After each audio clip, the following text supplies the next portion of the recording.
In the previous lesson, we completed the initial setup of allowing a bullet to be driven by Realflow's particles.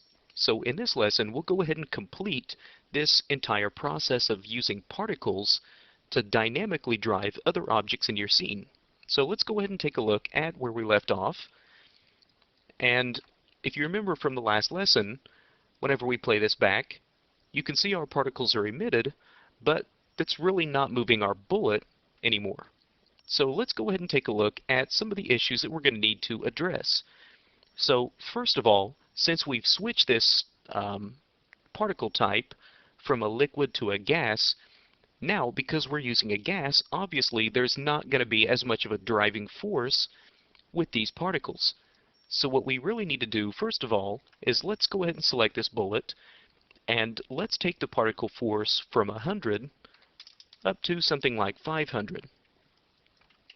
We'll go ahead and rewind this, play this through, and you can see it still really isn't moving. Nothing much is really happening.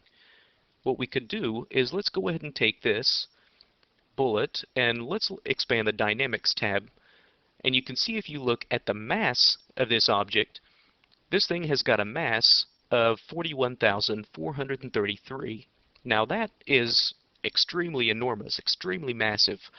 Definitely a lot more than what you would expect a bullet to be. So let's try lowering this mass to something like 100. And now that we lowered this mass, now we can actually get something that's much better.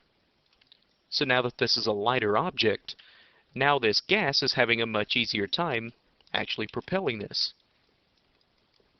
Okay, now let's go ahead and talk about how we can get some different looks with this gas itself. So let's go ahead and take this density. Since this is going to be probably a little bit lower, let's leave this density at something like 0.5. And now whenever we play this back, you can see this gas is actually compressing quite a bit. So if we take a look at this, let's take a look at the internal and the external temperature. So for this internal temperature, let's go ahead and set this up to a number higher than 1, something like 1.6. So now that this gas has a higher internal temperature, it should be trying to expand outwards because that internal pressure is pushing it out. So if we play this, it looks like it needs a little bit more internal pressure. So let's say something like 2.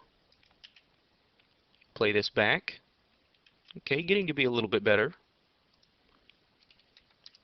Let's try something like 2.5.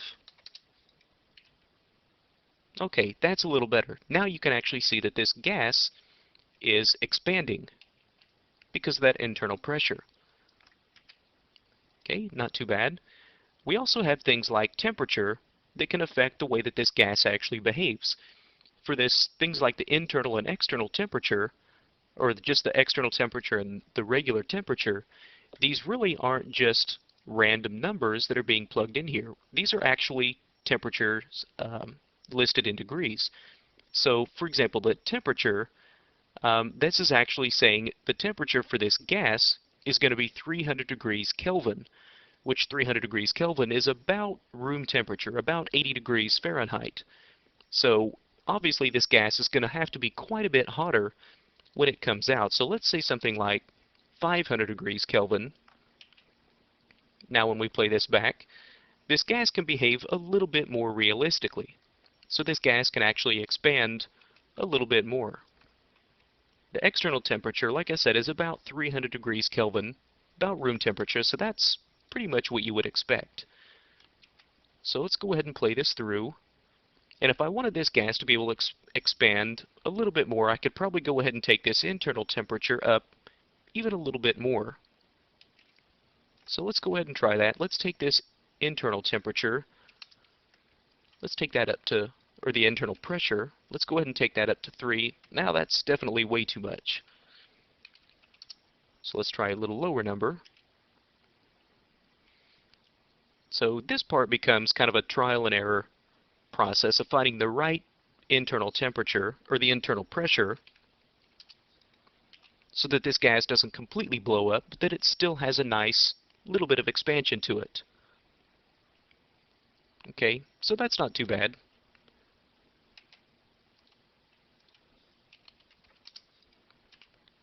Try maybe just a little bit more.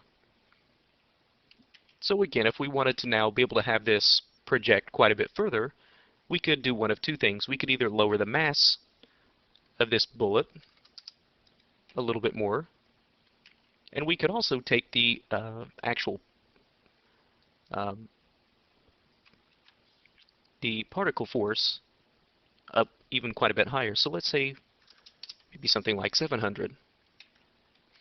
Now, one thing I should probably mention is that these numbers that I'm plugging in, a lot of these values are very, very dependent on your overall scene scale.